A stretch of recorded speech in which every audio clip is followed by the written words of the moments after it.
Ayan siya. Ayan. Laki. Mali. Ito na yung finished product ng Pearl.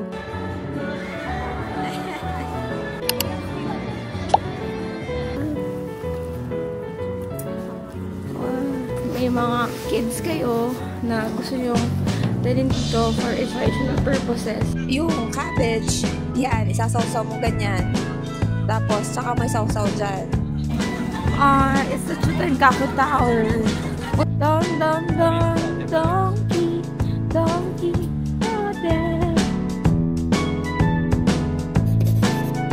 Good morning, guys. This is Den here, and welcome back again to another Japan episode. And for today, scheduled tayo pumalik ng Osaka. This is our last day here at Nagoya. And before that, we will try to inquire dito sa Gawa. Kasi napapagod na po ang mga katawang lupa namin na magbuhat ng maleta.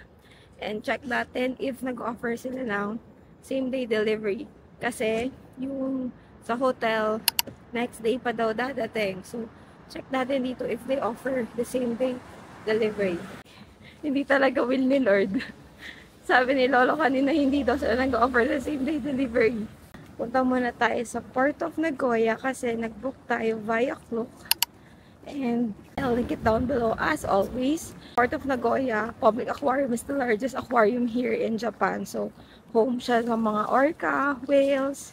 Okay, so para makarating tayo sa Port of Nagoya Public Aquarium, need natin mag-ride ng subway. So, ang sasakyan natin is sa Hisaya Odori Station. Ayan. Hisaya Odori. Yung kahapon kasi, diba, kailangan natin bumaba at antayin yung next train na dediretso lang. Kasi dalawa yung way ng train na purple line. So ngayon, remain on board tayo. Tapos bababa tayo ng Nagoyako Station. Ay, kita ko. Ayan. Okay. So, bumaba na tayo dun sa last station. Kasi ito yung dulong station. So, paglabas mo ng subway, pag akyat mo, ito na agad. Yay! Nagoya, ay, Port of Nagoya Public Aquarium. Tapos, meron ditong information. But, wag na, dumiretso na tayo kasi nga, meron tayong ticket na binok natin via Klook. So, tawagin niyo na akong ignorante, pero first time ko makakita ng ship na merong helicopter. Ayan, nakikita niyo ba yun? Wala lang. Oh. Share ko lang sa inyo. Ganda dito, oh. Super nice. Ito yon, itong buo yan, yung public aquarium. So, diretso na ito.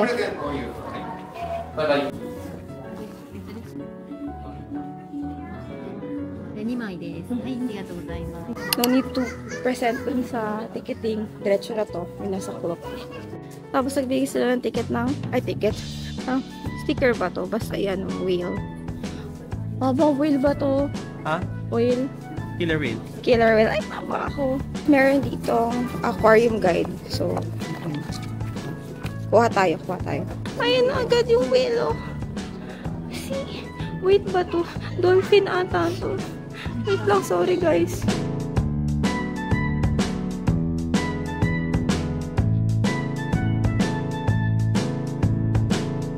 Look at my shocking discovery. So, dati pala, na nasa land yung mga mammals. Itong mga whales na yan. Mga beluga. Mga beluga. Dati silang land creature. So, it took them 65 million years to adapt. At maging ganyan yung shape nila. Maging ganyan. Nung pumunta sila ng dagat. Ito yung evolution ng mga whales. So, dati silang ganyan sa lupa. And then, naging ganyan. Hanggang sa dahan-dahan nawawala yung paa nila. Hanggang naging fins. And then, yung dolphin and whales na sila. Oh. Mga beluga. Amazing, no? Ngayon ko lang din nalaman yun. If may mga kids kayo na gusto nyong dalhin dito for educational purposes, okay to. Would recommend. Kasi kahit kami, ang dami namin natututunan, di ba? Dito tayo sa second floor ba to? Kasi, third floor na pala to, sorry. So, manonood muna tayo ng dolphin performance at 11 kasi 10:30 na. Ayan. Ayan o. Ayan yung mga time. Tapos orca training ng 12. This is an open area. So, if ever winter kayo pupunta, please wear your most comfortable and warm clothing. Kasi open area to. Lamig. Open area to. Although meron mga inside, meron ding outside. Bumili lang kami ng food habang manonood na, waiting for the show. So, ayan, hot tea, churros, and a fries. Hello!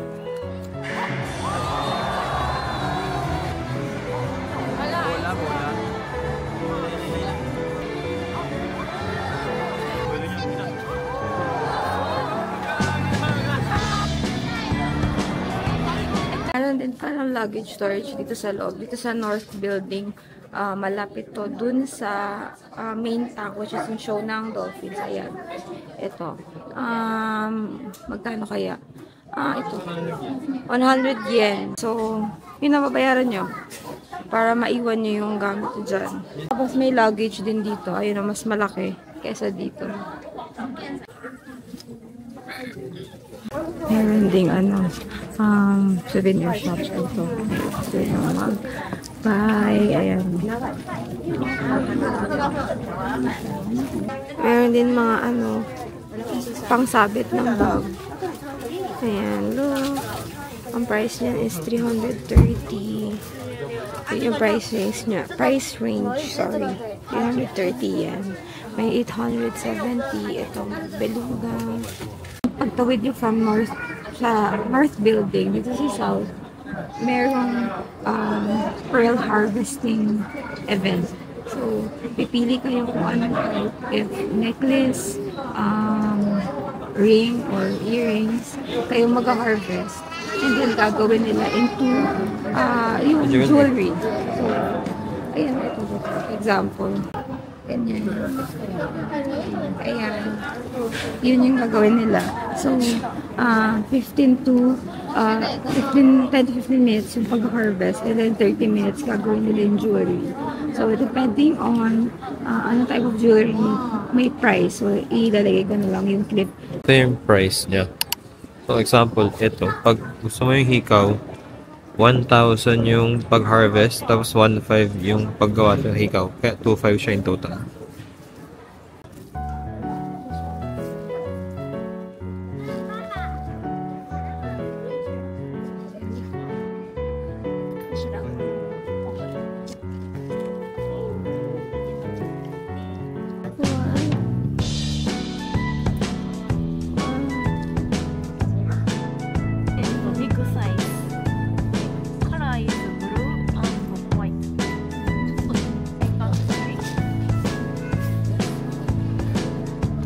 Guys, yung mga mode of payment nila. So, in our case, we paid via IC card.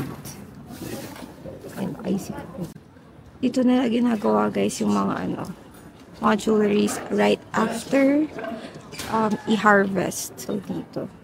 Ayan. So, while waiting for the pearls to be made, 40 minutes daw pala, medyo matagal. Dito tayo sa South Building, explore muna natin.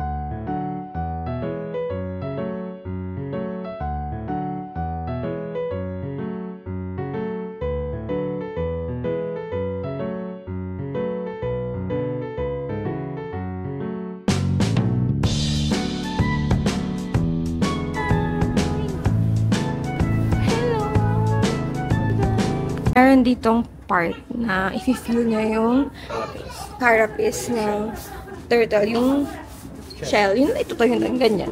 Yung ganyan. Siya siyang loggerhead turtle. So, magaspa, pala siya. Ang tawag dun?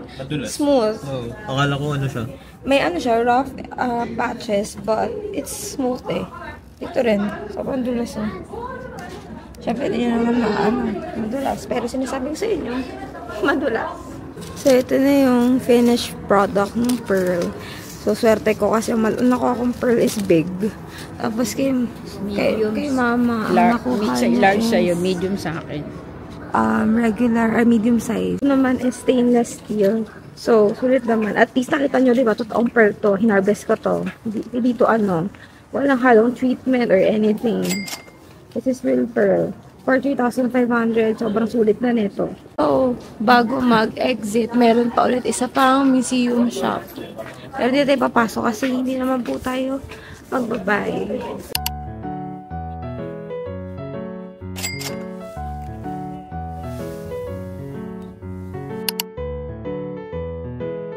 Hey guys, so we're now back again here at Osaka. So, per usual, sumakay kami ng kaya Kintetsu Nagoya Station. So, gumamit ulit kami ng Kintetsu 5-day rail pass namin. And then, we just upgraded it to Limited Express. Just like yung ginawa natin nung papunta tayo ng Nagoya from Osaka. So, right now, we're here at Tsuruhashi Station. Tinatry namin para ng taxi kasi nga gabi na. Mga ano na yung alas 6 na, no? Alas 6 na ng gabi and medyo pagod na rin kami kasi ang dami namin dalang luggage, look. Ayan yung mga dala namin.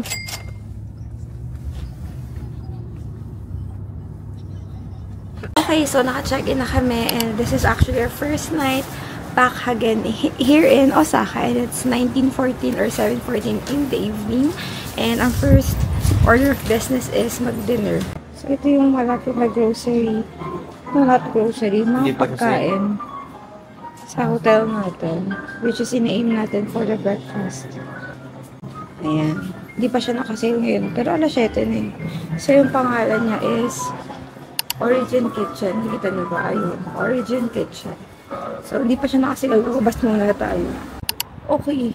So, bigla kasing umulan. And, bumalik ako ng hotel para i-check yung sa lobby if pwedeng hiramin yung mga transparent na umbrella. So, wala nakalagay if pwede. So, if ever, wala kasi makakasagot yung tanong namin dito dahil nga self-check-in ang hotel siya. So, please comment down below if pwede bang free bang hiramin yung mga payong dito sa Japan. Kasi babalik naman namin. Alam mo, may balak kunin yung mga payong dito. So, please let me know. Kasi hindi ko din alam. And, ngayon, nandito kami sa Shinsekai. Pumasok kami kasi magdi-dinner nga naman kami. Ito siya, oh. Yan. So, ang daming kainan. It's the Chutengaku Tower. Puntahan din natin yan. Using our Osaka Amazing Pass. So, abangan niyo yan. Okay. So, sana hindi yun naririnig yung tugtog. Pero, feeling ko. Kasi nandito yung camera. Ay, yung camera. Yung, ang tawag doon, speakers sa may amin. So, nandito kami ngayon sa Shinsekai pa din. Tapos, since wala kami makainan, may pinasukan kami medyo konti yung tao. Pero, na-realize namin is, isa siyang izakaya, which is, ito yung parang stay and drink place ng mga Hapon. So, required to order a drink. Not necessarily naman na alak. Basta may drink, required siya. Tapos, ito yung may parang mga hindi siya yakitori, yung mga nasa stick. Pero, pakita ko sa inyo later on, ha? Okay, so ito yung prices ng mga food dito. So, ito pala siya, yung mga naka-stick na yan, ito lang yan. So, sabi ko kay Kuya, order pa kami ulit, Kuya. Sabi niya, kakarating na magkain ha. Hindi po order kami, gutom kami, oh. So, sikat sila sa ganyan kasi nga, yan yung kinakain nila while they're drinking. Pero kay Ryan, nag-rice bowl siya. Ito yan, meron naman silang mga rice bowl, ayan. Bahala na lang kayo. Post na lang yung video. So, ang etiquette is, bawal mo isaw-saw yung mga yan dito. Kailangan, yung cabbage, yan, isasaw-saw mo ganyan. Tapos, saka may saw-saw dyan. Ipapahid. Because, masyadong unhygienic kapag kadinip mong ganyan. O, diba? Buti pa dito. May pakialam sila sa hygiene. So, bali, dip nyo to dito. Sa, kung ano man tawag dyan. Lagyan natin ng togarashi. Tastes. Ano kaya to, pork? Sarap.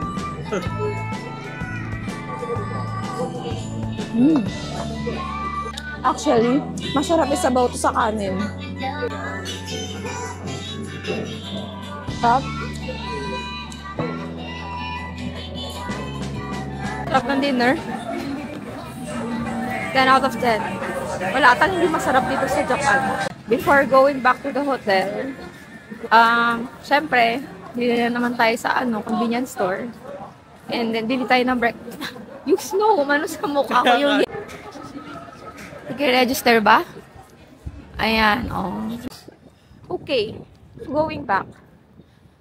We're heading back to the hotel. But before that, bili muna kami ng breakfast namin for tomorrow. And then, konting pizza. Kasi wala tayong kabusugan. Wala tayong kabusugan. Shout out, lamig. Ay, may Daiso malapit sa hotel. Ang lamig. Mas malamig dito kaysa sa Nagoya. Feeling ko dahil I'm no expert.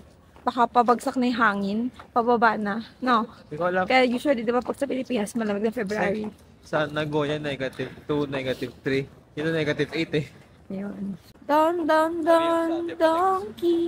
Donkey, change of plans. We are going to Mega Don Quixote. Kasi, hindi ko maintindihan, yung Origin Kitchen, yung malapit sa may hotel natin, hindi pa siya, discounted. Siguro dahil alas 10 yung sarado, and it is just 8 p.m. Siguro mga pa yan, 9:30 siguro magsisale. Hindi ko alam. Sasabihan ko kayo, ha? Pero ito kasi walking distance, like, onting tumbling lang. Yan siya, malapit sa ating hotel, Mega Don Quixote. Hey everyone! So we're now back here at the hotel. Hindi na rin ako nag-vlog sa loob ng Donkey kasi nag-check lang kami ng mga items and ang pakay lang talaga namin is bumili ng food. So, siguro sa mga next episodes na lang natin yan i-cover. But for now, we will now rest, recharge, kasi tomorrow, we will be going to Nara. Okay, so this ends our Nagoya and our first night here in Osaka. Please let me know your thoughts by commenting them down below, or you can message me personally if you have any questions on my Instagram account. Please like and share this video, and don't forget to click the subscribe button and hit the notification bell para updated kayo sa ating future travels. Again, this is Del Villavieja, giving you contents, anything and everything under the sun. Thank you guys for watching, and I'll see you on the next one.